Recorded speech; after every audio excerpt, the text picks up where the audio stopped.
again by showing off his new girlfriend. But when her influential husband entered the room, everyone froze. Subscribe and write where you're watching this video from. Nia woke to the sound of her neighbor's baby crying through the thin walls of her rented room, the pale morning light seeping through the single cracked window that faced the back alley. She lay still for a moment, pulling the thin blanket closer, listening to the old pipes groan in the building as someone above her turned on a shower. Her own tiny bathroom hadn't had hot water for weeks, but that was low on the list of things she could fix right now.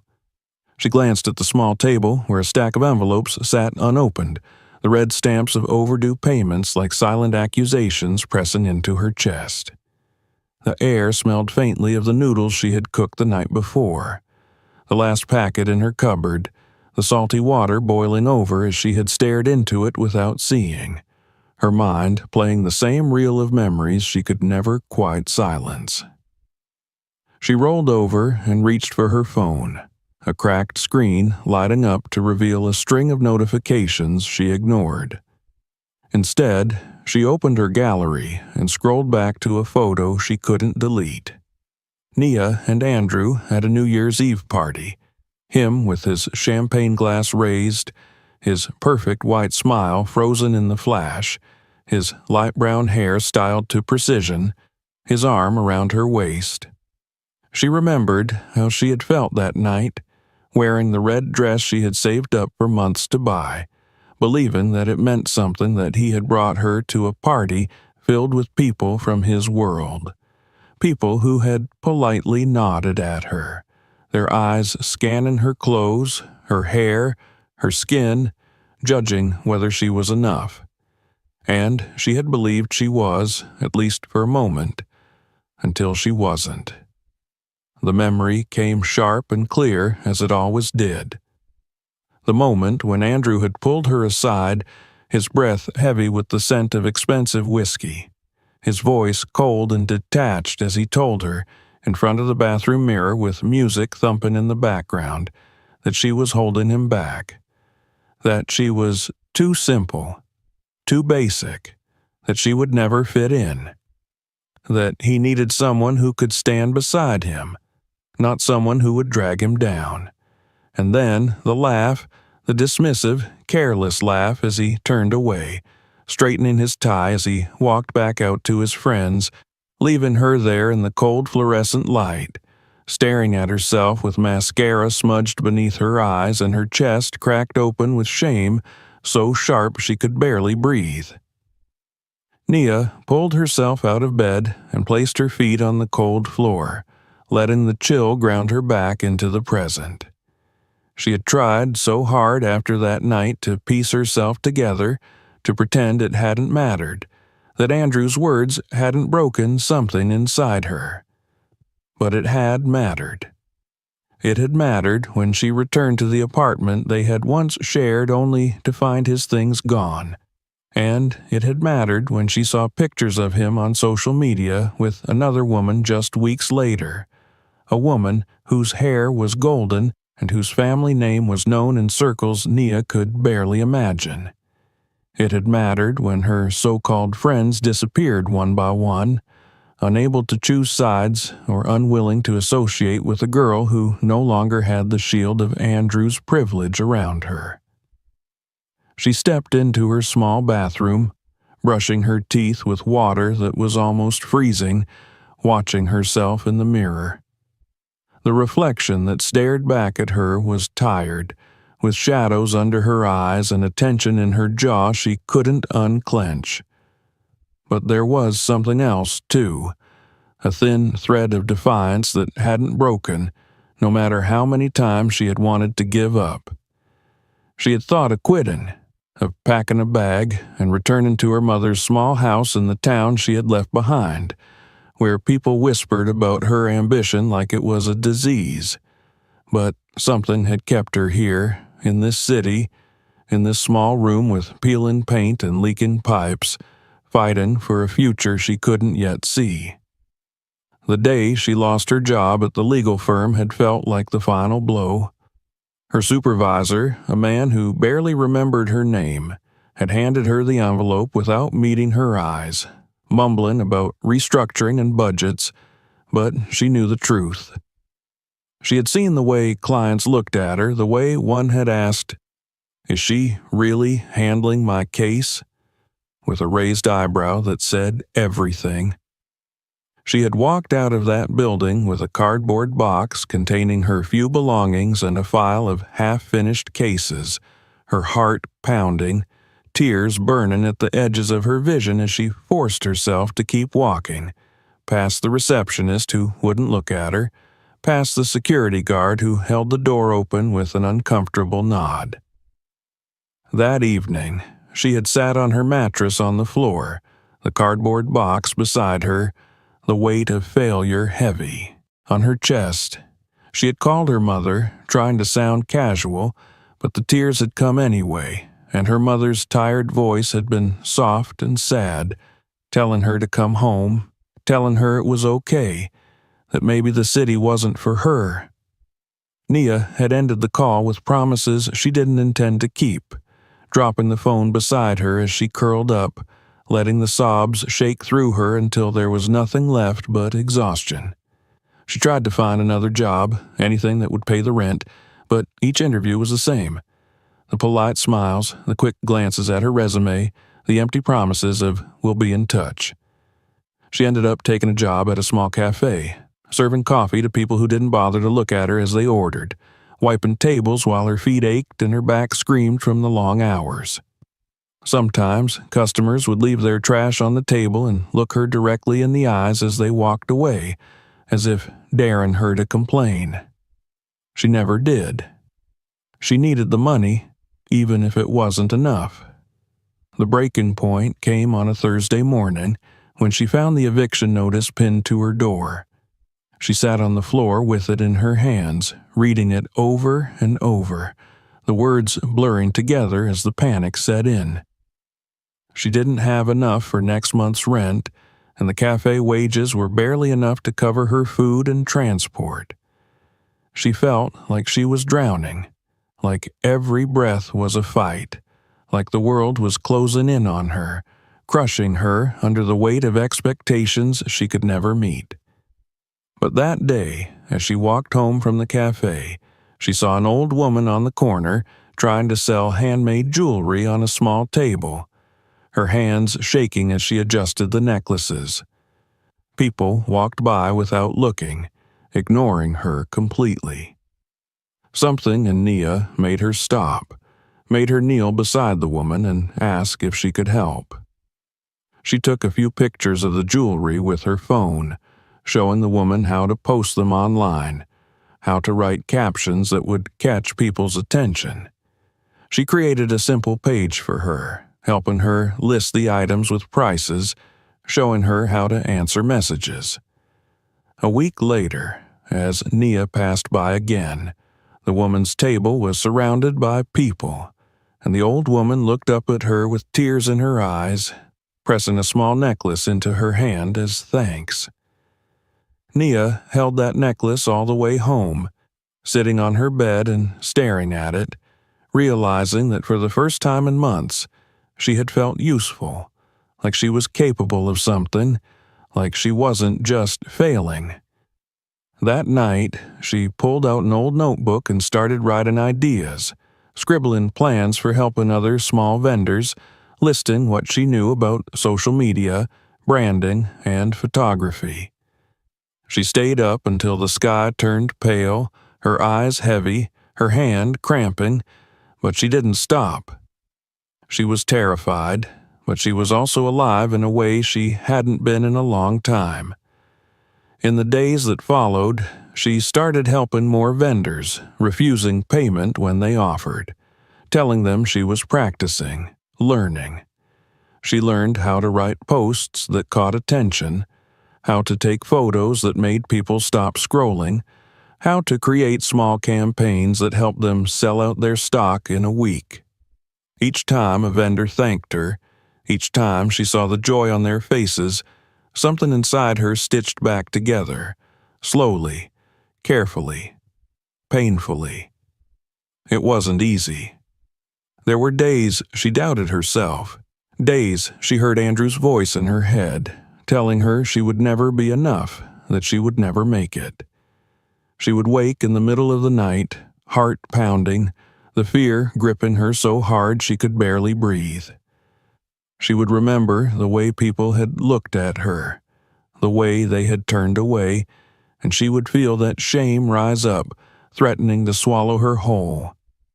But each morning, she forced herself to get up, to walk out the door and keep going.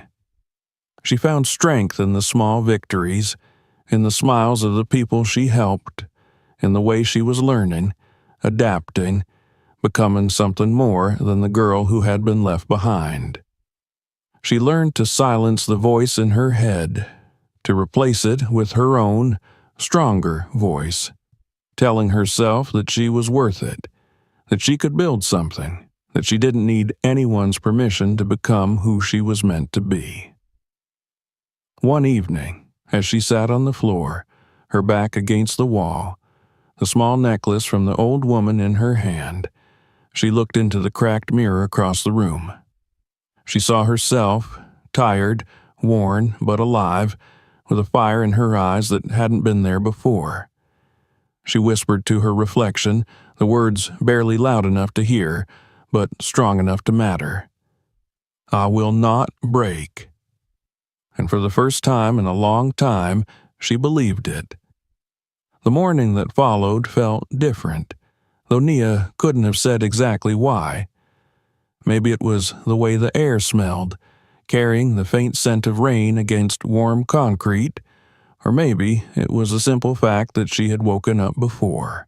Her alarm, heart steady, breath calm, a quiet determination pressing softly at the edges of her mind. She made tea in her tiny kitchen, stirring it with the handle of a spoon she had repaired with tape, and sat by the window, notebook in hand, reviewing the scribbled plans she had written in a burst of midnight hope only days earlier. There were words underlined, arrows pointing to ideas, circled reminders of posts she wanted to try, names of street vendors she had promised to help, and at the bottom of the page, under a shaky line, the words she had written to herself, "You can do this."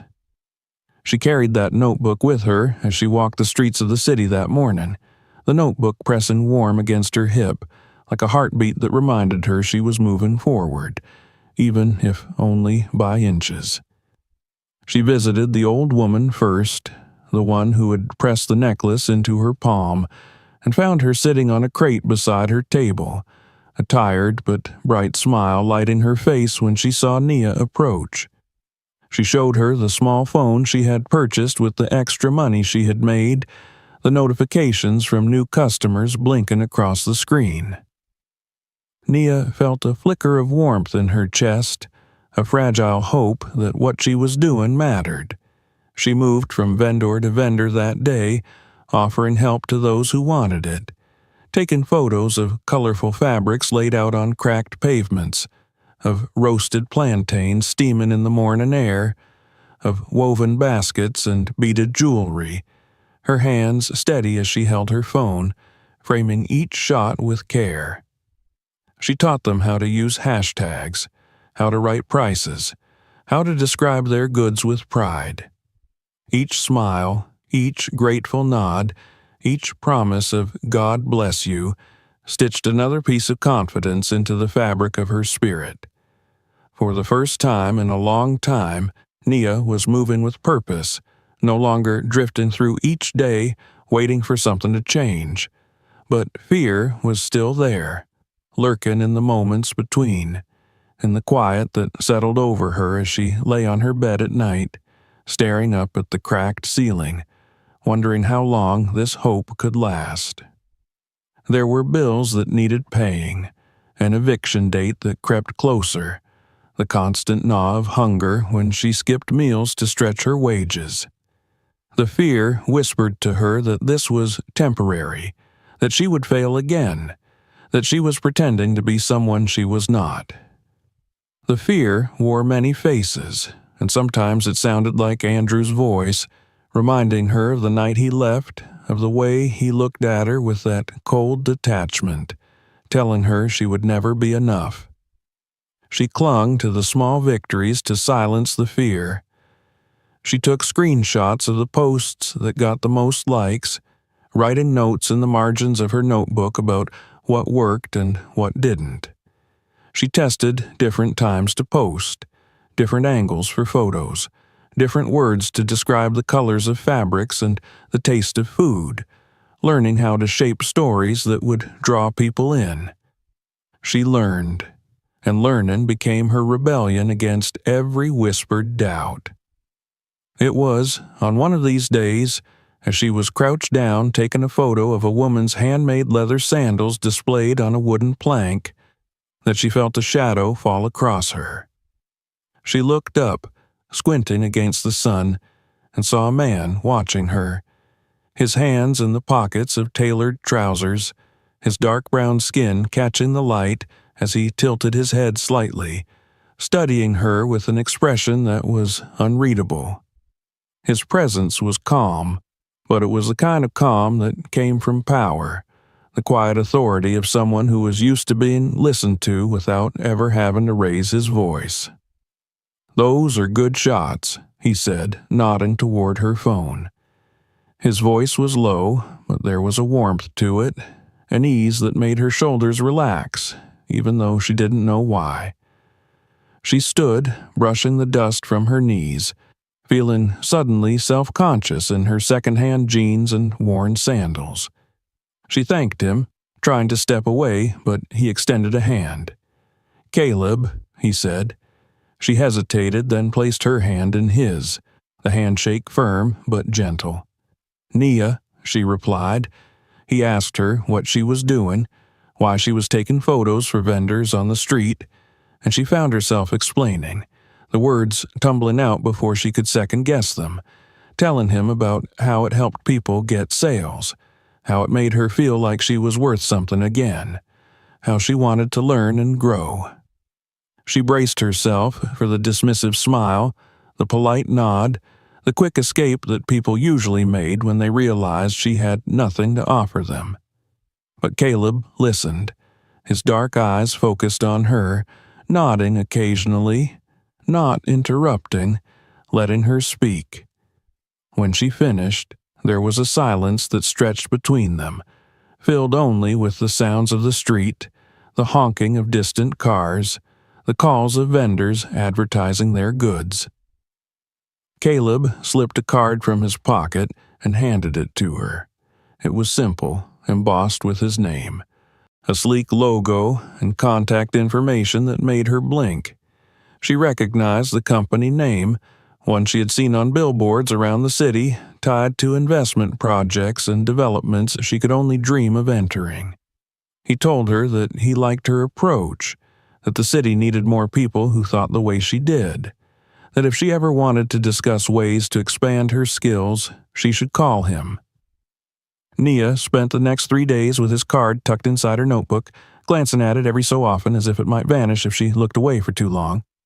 She hesitated, fear creeping in, the fear of rejection, of overstepping, of hearing that she wasn't enough again. But on the 4th day, she took a deep breath and dialed the number, her hand shaking as she held the phone to her ear.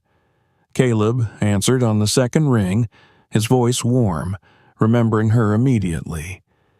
He invited her to meet him at a small cafe in the business district, and she spent the hours before the meeting rehearsing what she would say, what she would wear, how she would sit, how she would keep her voice steady. She wore her cleanest shirt, smoothed her hair as best she could, and borrowed a pair of shoes from her neighbor that were only slightly too tight. The cafe was bright, with white walls and large windows that let in the morning sun, and she spotted Caleb at a table near the back, a cup of coffee in front of him, a laptop open but turned slightly away as he stood to greet her. They talked, and Nia found herself opening up about her dreams of starting something real, something bigger than taking photos on the street, about wanting to help small businesses grow, about the ideas she had scribbled in her notebook in the dark, afraid they would never see the light. Caleb listened, taking notes at times, asking questions that made her think, challenging her to see the steps between where she was and where she wanted to be. He didn't offer charity, and he didn't make promises. Instead, he spoke to her like an equal, treating her ideas with respect, suggesting books to read, free online courses to take, ways to structure a basic business plan. He told her to keep going, to build a small portfolio of results, to prove to herself and to others that she could deliver. He told her about the first time he started his business, how he had made mistakes, how he had learned, how he had kept going even when it felt impossible. They met a few more times over the next weeks, sometimes at the same cafe, sometimes in parks where Nia would show him the photos she had taken and the small campaigns she was trying for vendors. Caleb would offer quiet suggestions, never telling her what to do, but guiding her gently, showing her paths she hadn't seen before. He would ask her questions that made her dig deeper, questions like, "What problem are you solving?" and "What makes your approach different?" and "Who do you want to become in this field?" They were questions she carried with her as she walked the streets, as she lay awake at night, as she worked on posts for the vendors who now trusted her. One evening, as she was packing up her small camera and notebook after taking photos for a young mother who sold hand-woven baskets, the woman pressed a few bills into her hand, thanking her for helping her sell 3 baskets that day. Nia tried to refuse, but the woman insisted, saying she had never sold that many in one day, that her child would eat well that night because of her. Nia took the money home, sitting on her bed, staring at it with tears in her eyes, because it wasn't much, but it was the first money she had earned doing something she believed in. She started to believe that maybe, just maybe, she could build something real. She used the money to buy a second-hand blouse and a new notebook, one with clean white pages that she opened that night, writing on the first page, in letters she pressed hard into the paper until her hand ached. Nia's branding and PR services. It was a small step, but it was hers. She began to walk with her head held higher, her steps more sure, her voice a little steadier. When fear came, as it always did, whispering doubts and reminding her of every failure, she would open her notebook and look at that first page, reminding herself that she was not the girl who had been left behind, that she was not the woman who had been told she was nothing, that she was not defined by the cold words of a man who had walked away. She was becoming something else. She was building herself, piece by piece, out of every small victory, out of every moment she chose to keep going, out of every time she refused to let fear stop her. And though the future was still uncertain, though the road ahead was still long and filled with challenges she couldn't yet see, she was moving forward, step by step, with a quiet, unshakable determination that no one could take from her. When she lay down at night, her body exhausted from the day, she would close her eyes and imagine the future she was building, a future where she could walk into any room and know that she deserved to be there, where she could help others find their voices, where she could look in the mirror and see not just the reflection of a woman who had survived, but of a woman who was thriving, who was living, who was free. And in those moments, in the quiet dark, with the city lights blinking outside her window, Nia would smile because she knew that she was no longer just surviving. She was becoming. Nia woke before dawn, the sky still a deep blue outside her small window, the city only just beginning to hum to life beneath her. She lay there for a moment, letting the silence wrap around her before she swung her legs over the edge of the bed and stood. Her muscles ached in the way they did when she had spent the day before on her feet, moving from one vendor to the next, carrying her small camera and notebook, offering guidance and helping them capture their stories. But it was a good ache, the kind that reminded her she was building something, that each step she took was another toward the life she had promised herself on the nights she lay awake, terrified that she would never escape the shadow of her past.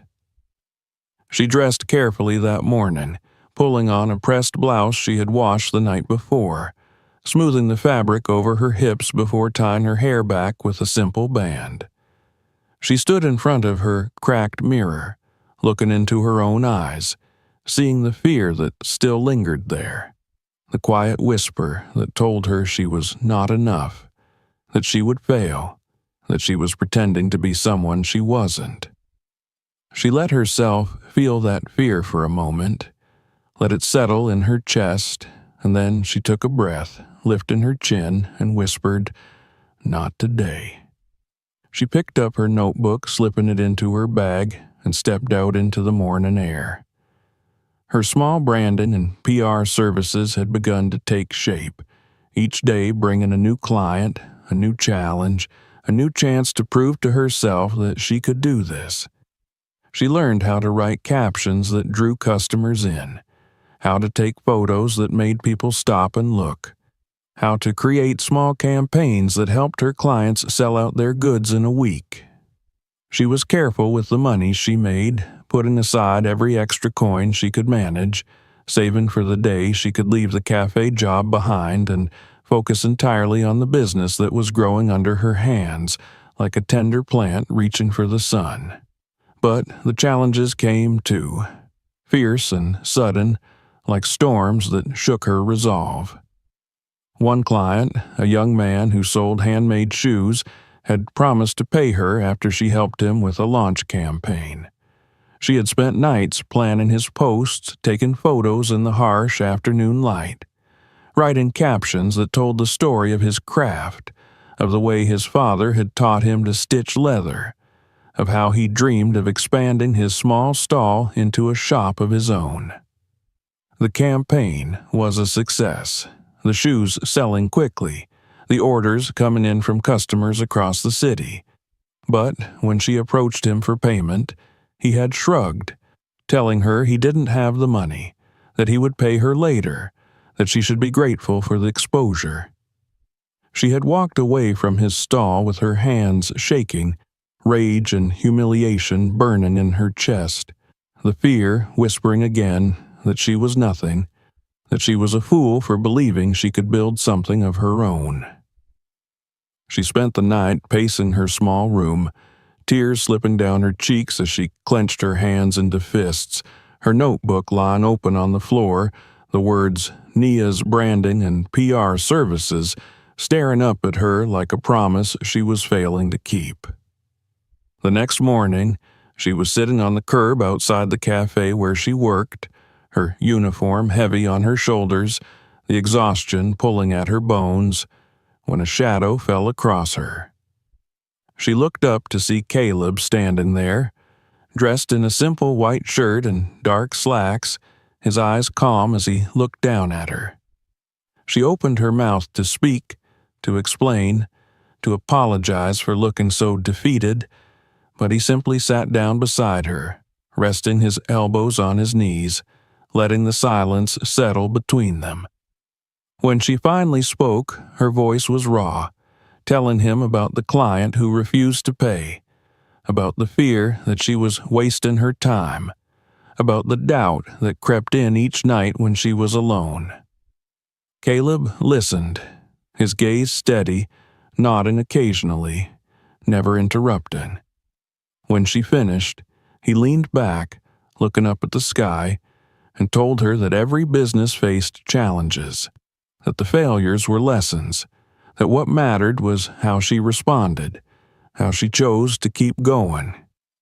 He told her about the first time he lost a client, how it nearly ruined him, how he had stayed up for nights trying to figure out what to do, how he had learned that sometimes the lesson was not just in the business, but in learning to value your own worth enough to walk away. They sat there until her shift was about to begin, and as he stood, he looked down at her and said, "Don't let this break you. You're building something. Keep building." Then he left, his calm presence lingering like a promise in the morning air.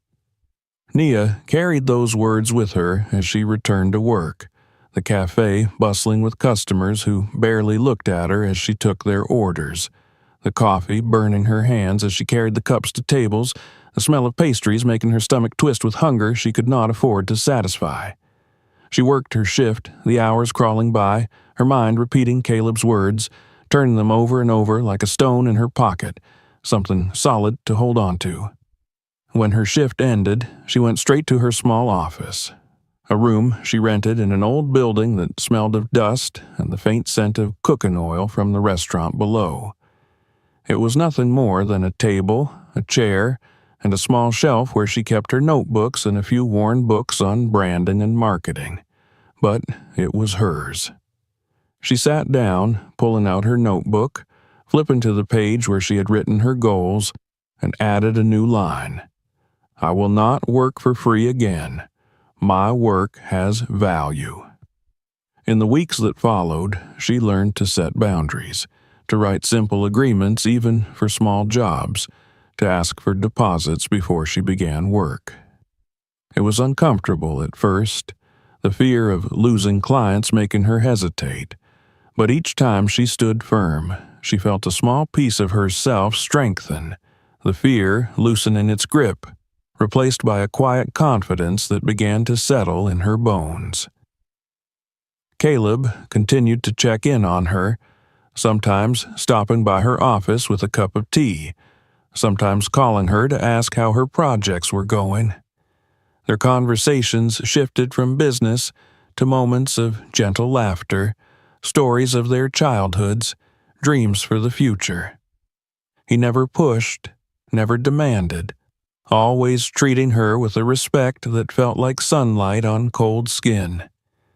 She found herself looking forward to those moments, to the way he would smile when she shared a small victory, to the way he would remind her that her ideas were worth pursuing. One day, after helping a vendor sell out an entire stock of handmade bags through a campaign she had designed, the vendor pressed a small envelope into Nia's hands. Inside was her payment and a small note that read, "Thank you for believing in me." Nia sat in her office that night, the envelope in her hands, tears slipping down her cheeks, not from sadness, but from the quiet, overwhelming gratitude that she was building something real, that her work mattered, that she was making a difference. Caleb invited her to join him at a small networking event for young entrepreneurs in the city, a gathering in a modest hall filled with people who, like her, were building dreams from nothing. Nia dressed carefully that evening, wearing a simple dress that hugged her gently, her hair pulled back, her notebook in her bag. She felt the fear rise in her chest as she approached the building, the fear that she would not belong, that people would see her as an imposter, that she would fail.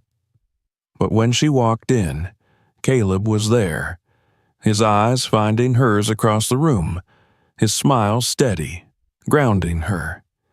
He introduced her to others, letting her speak about her work, watching as she described her small campaigns, the vendors she helped, the strategies she was learning. She saw the interest in people's eyes, the nods of approval, the questions they asked, and with each answer she gave, the fear began to shrink, replaced by the quiet realization that she did belong, that she was not pretending. The event ended with a quiet walk through the city streets, Caleb beside her, the lights of the city reflecting off the puddles from an earlier rain. They spoke about dreams, about the challenges of building something in a world that often told them they could not, about the quiet victories that mattered more than the loud applause of others. When they parted, Caleb looked at her and said, "You are building something important, Nia. Don't forget that." That night, as she lay in her bed, The sounds of the city soft outside her window. Nia held her notebook to her chest, her eyes closing with the image of the faces she had helped, the small victories that were building into something larger, something stronger. She knew the road ahead would still be hard, that fear would come again, that challenges would rise like storms, but she also knew that she was not the same woman who had been left standing in the cold shadow of Andrew's indifference. She was becoming someone new, someone stronger, someone who was learning to trust herself, to value her work, to believe in her worth. She was building, step by step, a life that was hers, crafted from the ashes of her past, reaching toward the light of the future she was creating with her own hands. And as she drifted into sleep, the city humming softly around her, Nia allowed herself to believe, for the first time in a long time, that she was not just surviving, she was living. The morning was already warm when Nia stepped out onto the street, the air carrying the scent of rain from the night before, mixing with the tang of the city's exhaust and the sweet aroma of bread from the bakery 2 buildings down. She adjusted the strap of her bag on her shoulder, her notebook heavy inside, filled with ideas and plans, her schedule lined with meetings with small vendors who now trusted her guidance. It was a new rhythm, one she was still learning to move within, the steady beat of appointments and projects and moments of doubt, countered by moments of quiet pride each time she saw her clients' posts attracting buyers, their tables empty by the end of the day because people were coming, asking for what they had seen online. She was building something, she reminded herself every morning, and each step she took was another stone laid in the foundation of the future she had once been too afraid to imagine. She spent that morning in a small tailor's shop, photographing vibrant patterned dresses and headscarves, the tailor's hands lifting the fabric for the camera, pride shining in her eyes as she explained each piece's design, the history behind the patterns, the dream she had for one day expanding beyond her small shop. Nia listened, capturing not just the images, but the stories, crafting captions in her head even as she clicked the shutter, knowing that people didn't just buy fabric, they bought stories, bought into the dreams they could see themselves in. By midday, her phone was buzzing with messages, clients asking for appointments, others sending photos of products they wanted her to feature, thanking her for helping them see what was possible. She was in the middle of scheduling a post for the tailor when her phone buzzed again, this time with a notification that made her breath catch in her throat. It was a message from her old college group chat, long dormant except for the occasional birthday wishes or passing announcements of engagements and baby showers she was rarely included in. The message was a flyer, digital and sleek, with the school crest in the corner and gold lettering that read, "Class of 2014, Reunion. You're invited." She stared at it for a long moment, her fingers hovering over the screen, her heart thumping, her breath caught in that tight place just beneath her ribs where fear liked to settle. Memories she had kept carefully buried began to slip out, uncoiling themselves with slow precision. The hallway where she and Andrew had first met, him laughing as he dropped his books, apologizing as she bent to help him gather them, their eyes meeting, his smile bright, warm, disarming. The first coffee dates where he talked about his dreams of taking over his family's business, of changing the world, of building a future, and how he would look at her like she was part of that dream. The parties she would attend with him where she would stand at the edges of conversations, smiling, nodding, holding her drink as people spoke around her, over her, never quite to her, their polite smiles slipping into patronizing pity once she walked away. And then the night he ended it, the sharpness of his words, the way his eyes turned cold, distant, as he told her she wasn't enough, that she was holding him back, that he needed someone who matched him, who could walk into a room and command it, not someone who blended into the background. She remembered the way her chest had cracked open, the tears she had swallowed down, the way she had nodded even as her world fell apart, trying to leave with dignity she hadn't felt, the laughter from the party behind her echoing as she walked away, alone. The flyer on her phone felt like a ghost, a hand reaching back from the past to pull her into the pain she had fought so hard to climb out of. She closed her eyes, forcing a breath into her lungs, forcing her shoulders to relax. She was not that girl anymore, she reminded herself. Not the girl who stood on the edge of a party, waiting for someone to notice her. Not the girl who thought her worth was tied to the approval of a man who didn't see her. She was building a business, helping people, creating something real, something that was hers. She was not defined by Andrew, or by the way he had left her. And yet, the fear was there, whispering that she wasn't ready, that she would walk into that reunion and see the smirks, the judgment in their eyes, the whispers when they thought she wasn't listening. She didn't want to go. She didn't want to see him again, to risk feeling small under the weight of his gaze, to risk opening the wounds she had worked so hard to heal. Later that day, as she packed up her things from the tailor's shop, her phone buzzed again. This time, it was Caleb, checking in, asking how her day was going, if she had eaten, reminding her to rest. She hesitated before responding, her thumb hovering over the keyboard before she finally typed, "Got an invite to my college reunion. Andrew will be there." She pressed send before she could change her mind, slipping the phone into her bag as she made her way to her next meeting. It wasn't until she returned to her office later that evening, the small space quiet around her, the light from the street filtering through the window, that she checked her phone again.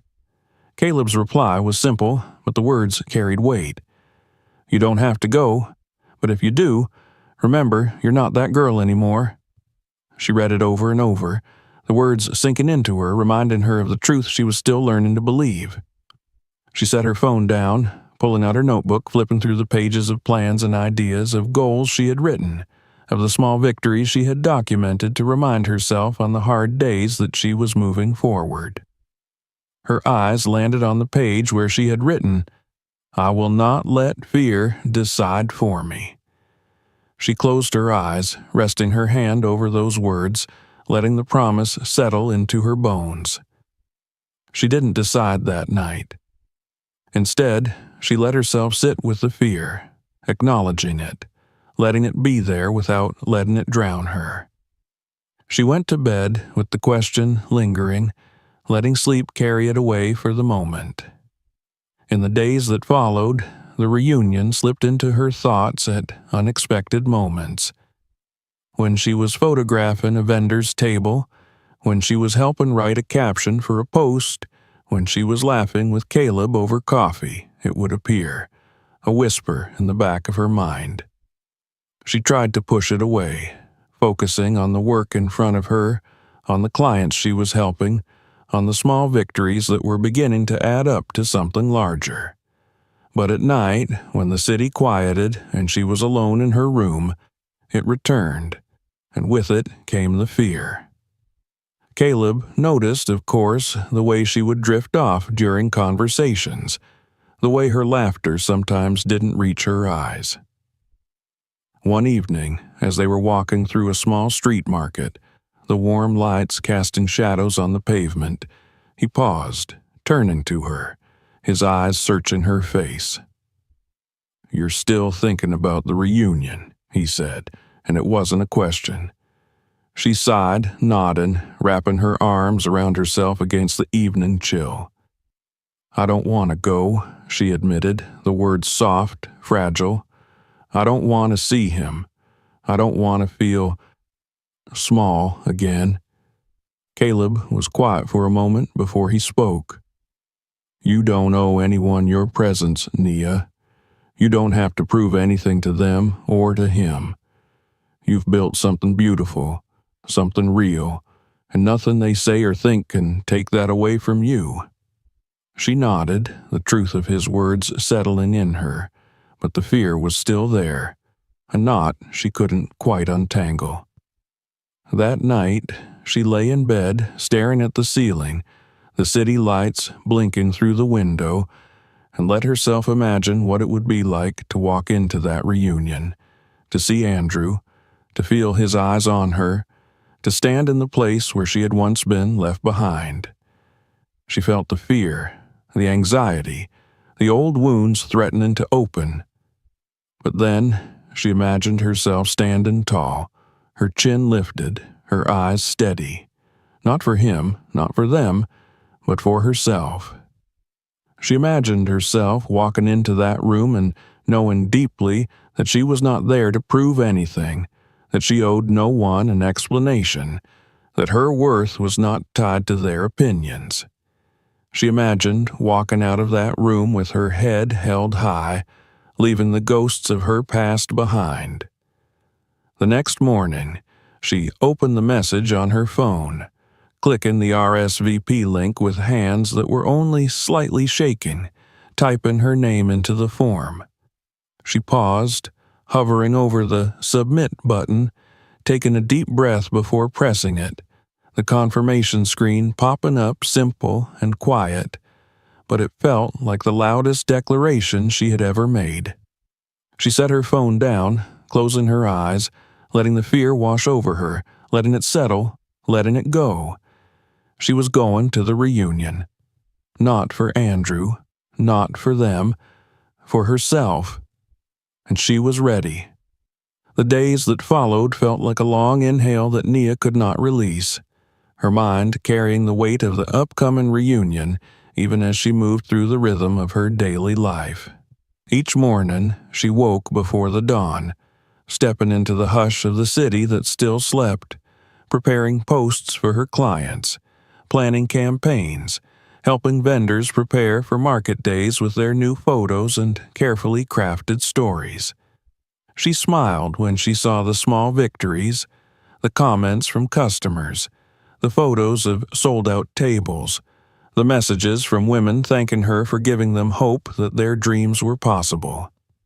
But beneath it all, under each smile and moment of pride, was the soft drum of anxiety, a reminder of the moment she would walk back into a room that once saw her crumble.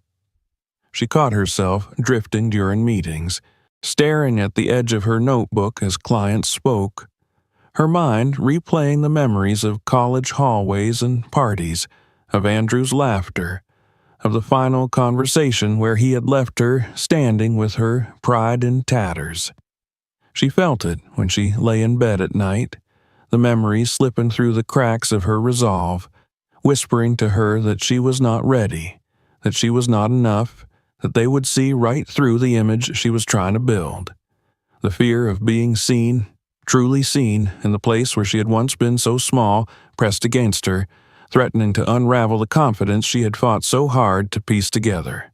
One morning, as she was packing her camera bag for a shoot with a client, her phone buzzed with a message from Caleb.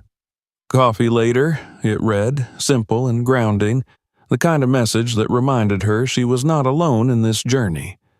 She paused, letting herself smile before typing back, "Yes, after the shoot."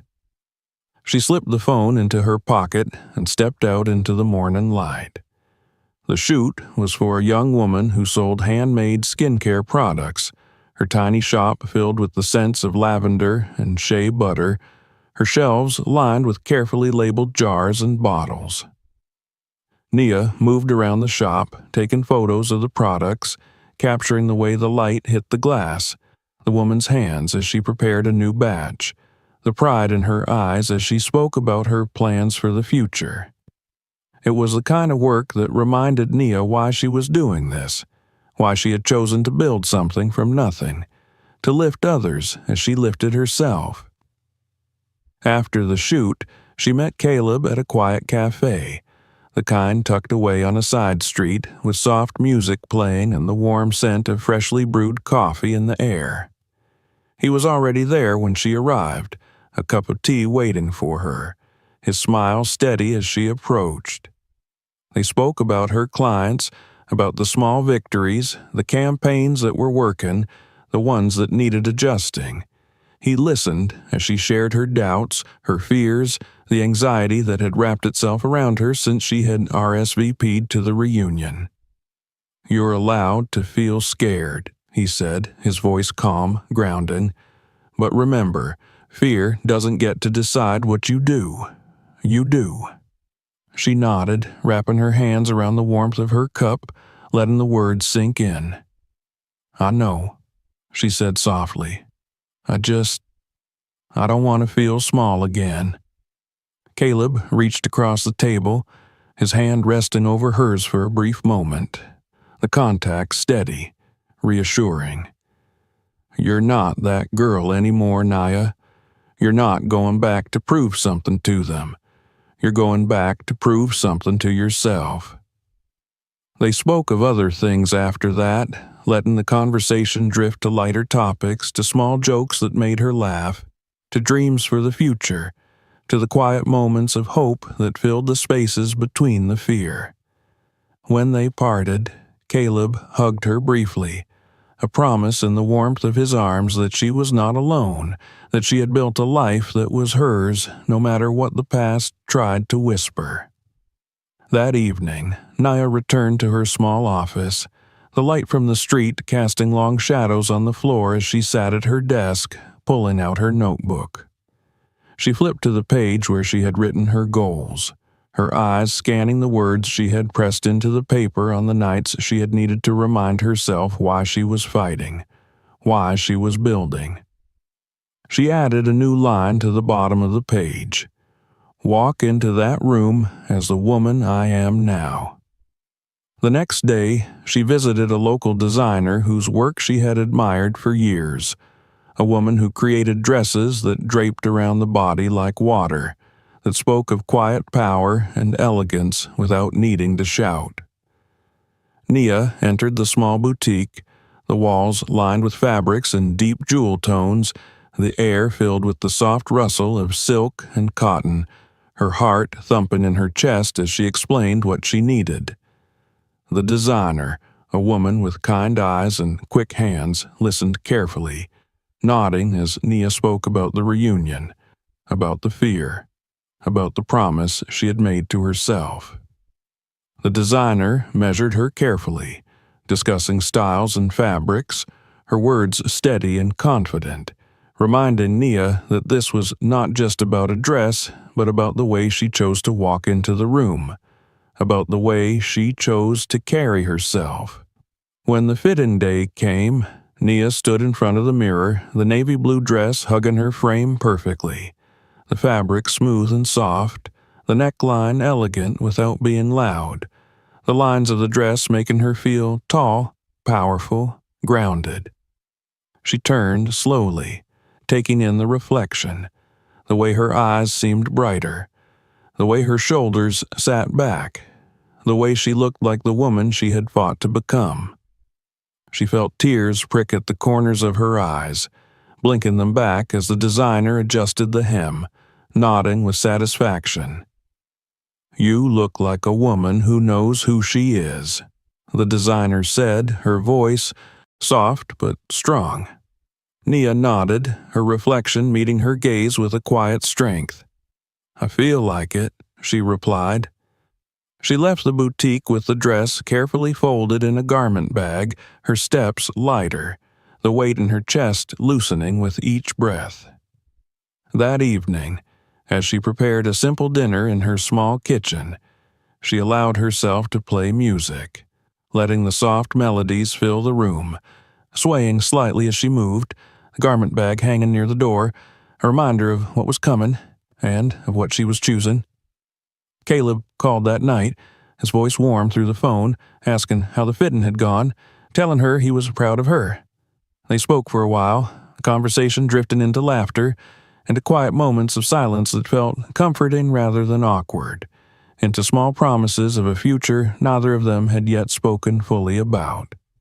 When they ended the call, Nia sat in the quiet of her room, the city lights blinking outside her window, and allowed herself to feel proud of how far she had come. A few days before the reunion, Caleb surprised her by asking her to pack a bag, arriving at her door with a small envelope that contained flight information. She blinked at him, confusion and laughter mingling as she read the details. "You booked a flight?" she asked, laughter in her voice. "Not just a flight," Caleb replied, a playful smirk on his lips. "We're taking the jet." She stared at him, the garment bag still hanging by the door, the reality of what he was saying settling around her like a warm blanket. "Caleb, you didn't have to—" "I know," he interrupted gently, stepping closer, his eyes steady on hers. "But I wanted to. You're not just attending a reunion, Nia. You're returning as the woman you are now, and you're not going alone." She swallowed, her eyes blinking rapidly, the fear and the pride and the gratitude all swirling in her chest. She nodded, unable to find the words, but he seemed to understand, reaching out to squeeze her hand gently. The day of the flight arrived, and as they boarded the jet, Nia felt a calm she had not expected, the kind that came from knowing she had chosen this, that she was walking into this moment on her own terms, with her own power. She sat by the window, watching the city shrink beneath them as the plane lifted into the sky, the past and the fear and the doubts falling away with the shrinking streets and buildings, replaced by the quiet promise of what was ahead. When they landed, the hotel staff greeted them warmly, addressing her and Caleb with respect, guiding them to the penthouse suite that overlooked the city she had once felt so small within. Nia stood by the window, looking out at the lights that twinkled like stars, her reflection in the glass showing a woman who stood tall, who carried herself with dignity, who had built something real. She turned away from the window, meeting Caleb's gaze as he stood behind her, his eyes warm, steady, unflinching. He didn't say anything, didn't need to, because she knew what he was reminding her, what he was promising her with that simple look. She was ready. She was not walking into the reunion for them. She was walking in for herself. And she would walk in as the woman she had fought to become. The morning of the reunion dawned clear, the sky a soft stretch of pale blue over the city that had once swallowed Nia whole and left her gasping for air. She stood in the penthouse suite, barefoot on the cool floor, the navy blue dress hanging by the window where the sunlight made it glow softly, a quiet promise of the woman she had become.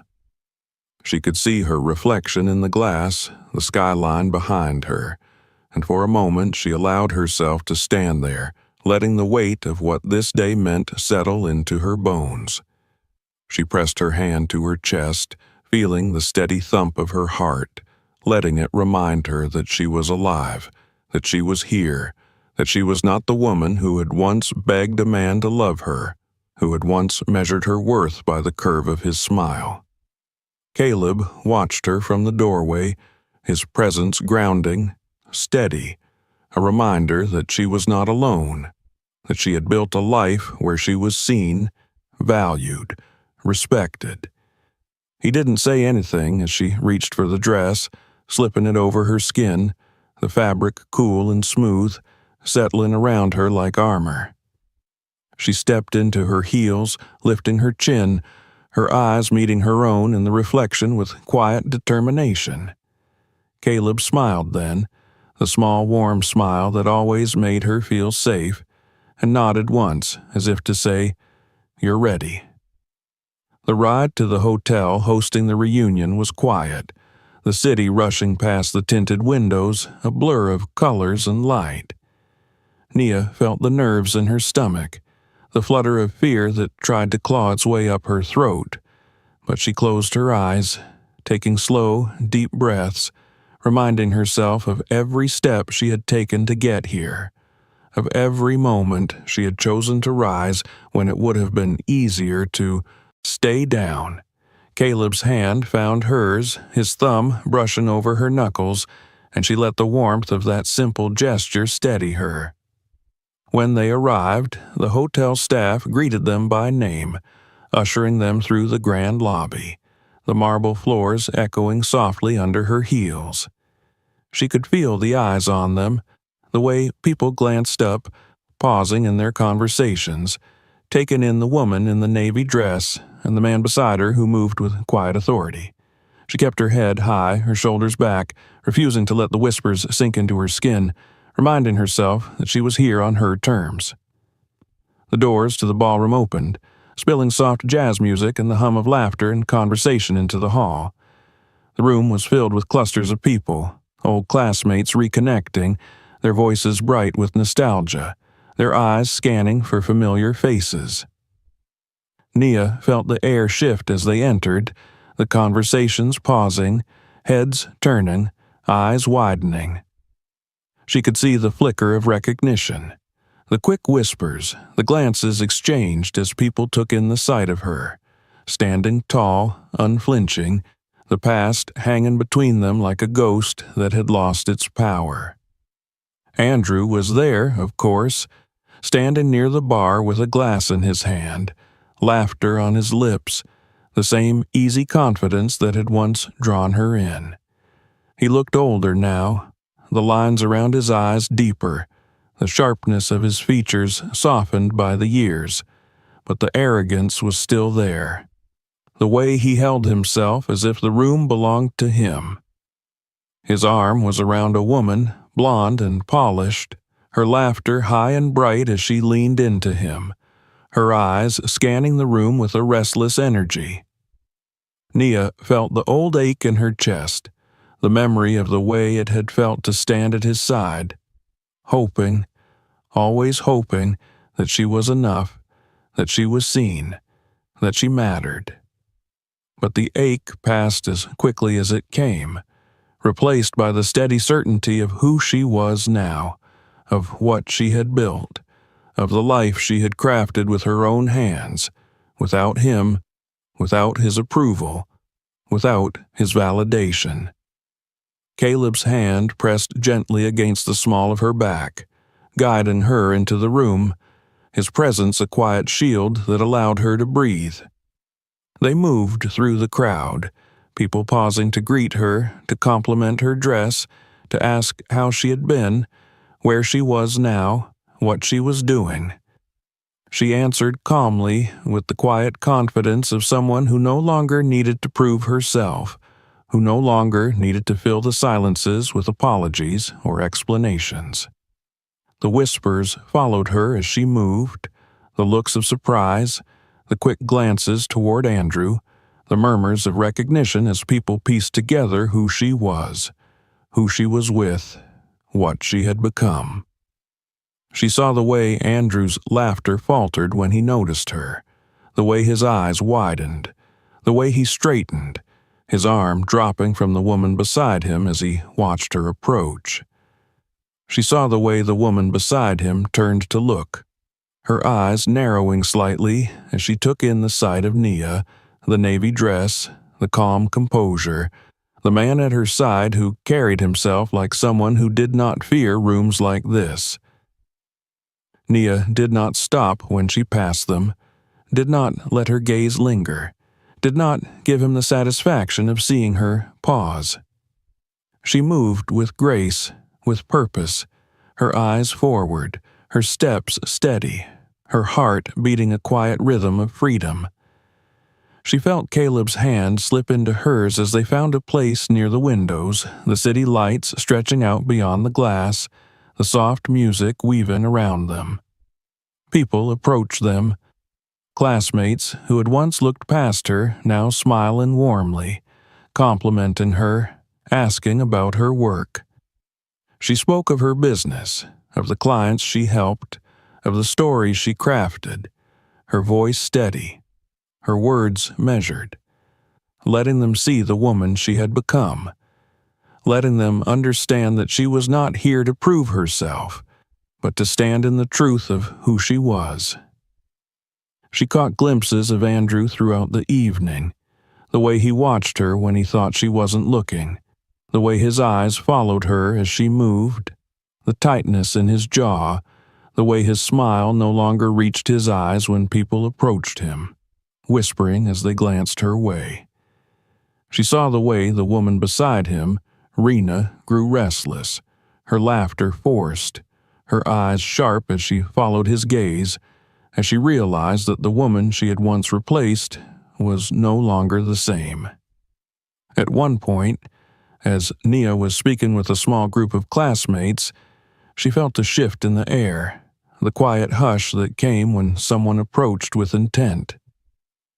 She turned to see Andrew standing there, his glass in his hand, his smile carefully placed, the charm she once found irresistible now hollow, empty. "Nia," he said, her name slipping from his lips with a familiarity that made her stomach twist, not with longing, but with the memory of who she had been. She met his gaze calmly, her expression unreadable. Andrew. He looked as if he wanted to say more, his mouth opening and closing, the silence stretching between them filled with the weight of the past they both remembered. Rena appeared at his side, her smile tight, her eyes scanning Nia from head to toe before settling on Caleb, who stood quietly beside Nia, his presence steady, his gaze calm. "This is Caleb," Nia said, her voice even, introducing him with the simplicity of truth, no explanations needed. Caleb extended his hand, his grip firm, his smile polite but distant. "Caleb," he said, offering no titles, no elaboration, allowing the silence to fill the space where questions might have come. Andrew shook his hand, his eyes flickering between Caleb and Nia, the confusion and recognition mingling in the lines of his face. "Nice to meet you," he said, his voice tight, the charm cracking at the edges. Rena forced a small laugh, looping her arm through Andrew's, her eyes lingering on Nia with a mix of curiosity and discomfort. "It's been quite the evening," she said, her voice light but her grip on Andrew's arm tightening. Nia smiled then, a small, genuine smile that came from a place of peace she had never known with them, a smile that spoke of freedom, of release, of letting go. "It has," she agreed, her voice soft but firm. There was nothing more to say. She turned away then, feeling Caleb's hand at her back, guiding her back into the flow of the evening. The conversation resuming around them, the music weaving through the laughter and the clink of glasses. As the evening wore on, Nia found herself standing by the windows, looking out over the city, the lights glittering like a promise. She felt Caleb step beside her, his presence quiet, steady, his hand slipping into hers. She leaned into him slightly, letting the warmth of him ground her, letting the soft hum of the room behind her fade into the background. "You did it," he said softly, his voice just for her. She nodded, her eyes still on the city. "I did."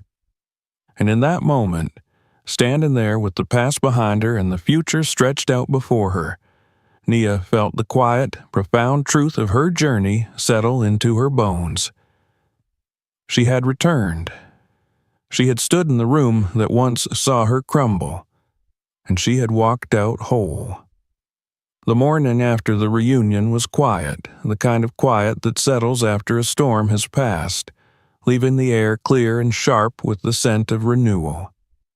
Nia sat by the window of the penthouse suite, her legs curled beneath her, a cup of tea cradled in her hands as she watched the city stretch into the distance, the early light glinting off rooftops and windows, painting the world in soft gold. She felt different, as if something heavy had been lifted from her shoulders, something she had carried for so long that she hadn't even realized how deeply it had shaped her posture, her breath, the beat of her heart.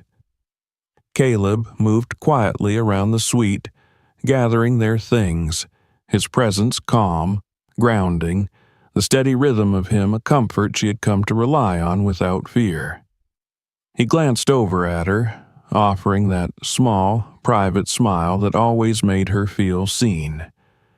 And she returned it, a soft exhale escaping her lips as she set the cup down, letting the warmth of the tea seep into her skin, letting herself simply be. The reunion had been what it needed to be, nothing more, nothing less. She had walked into that room, into the echoes of her past, into the eyes of people who had once overlooked her, into the gaze of the man who had left her behind.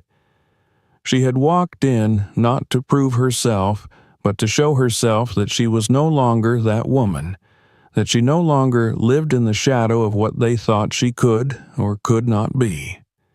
She had seen the way Andrew's eyes had followed her, the confusion and the recognition, the regret he tried to hide behind forced smiles and empty laughter. She had felt nothing but a soft, detached pity, a quiet understanding that the power he had once held over her had evaporated, leaving only the memory of a girl who had once believed she needed him to define her worth. She did not need him anymore. She had never needed him, not truly. What she had needed was to see herself, to build herself, to choose herself over and over again, until the woman who looked back at her in the mirror was someone she could stand beside without flinching.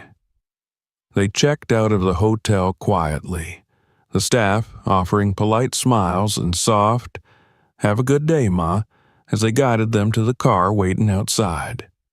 The driver opened the door for them, and Caleb held her hand as she stepped inside, the city sliding past the windows as they made their way back to the private terminal. The jet was waiting, sleek and quiet on the tarmac, and as they climbed the steps, Nia paused at the top, turning to look back at the city that had once swallowed her whole, that had once made her feel so small she could barely breathe. She did not feel small now, she felt whole.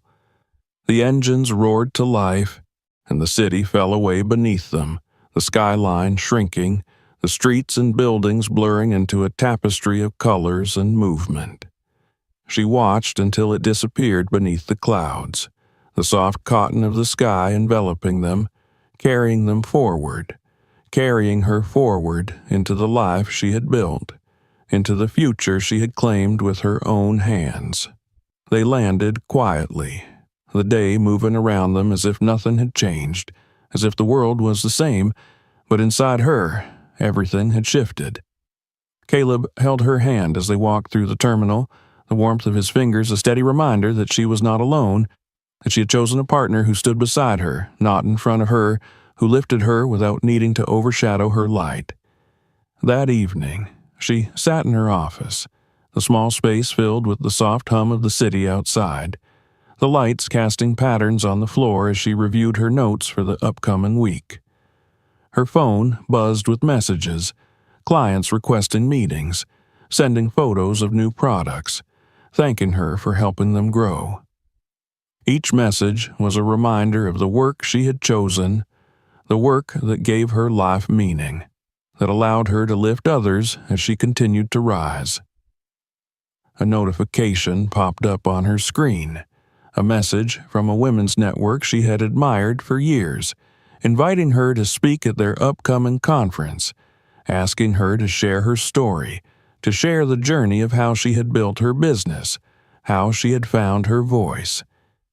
She stared at the message for a long moment, the fear whispering that she was not ready, that she was not enough, but she silenced it with a slow, steady breath, typing her reply with calm certainty. Yes, I would be honored. The days leading up to the conference were filled with preparation, with moments of doubt balanced by moments of quiet confidence, with Caleb's steady encouragement reminding her that she had earned this, that her voice mattered, that her story mattered. She practiced her speech late at night, standing in front of the mirror, letting the words settle into her body, letting them become a part of her, letting herself believe every word she spoke. The day of the conference arrived, and she stood backstage, the low hum of the audience filtering through the curtains, the lights bright but soft, casting a glow on the faces of the women who had come to listen, to learn, to be inspired. She held her notes in her hand, her fingers trembling slightly, but she took a breath, grounding herself, reminding herself that she was ready. Caleb stood near the front row, his eyes meeting hers, nodding once, the silent promise that he was there, that he was proud of her, that she did not have to be afraid. She stepped onto the stage, the lights warm on her skin, the faces of the audience turning toward her, waiting, open, expectant. She began to speak, her voice steady, her words measured, sharing her story not as a tale of loss, but as a testament to resilience, to the quiet, unyielding power of choosing oneself.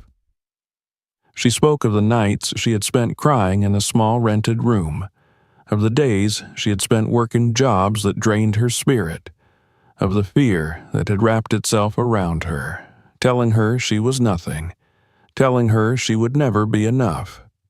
She spoke of the decision to try anyway, to start small, to help one vendor, then another, to build something piece by piece, to learn, to fail, to rise again.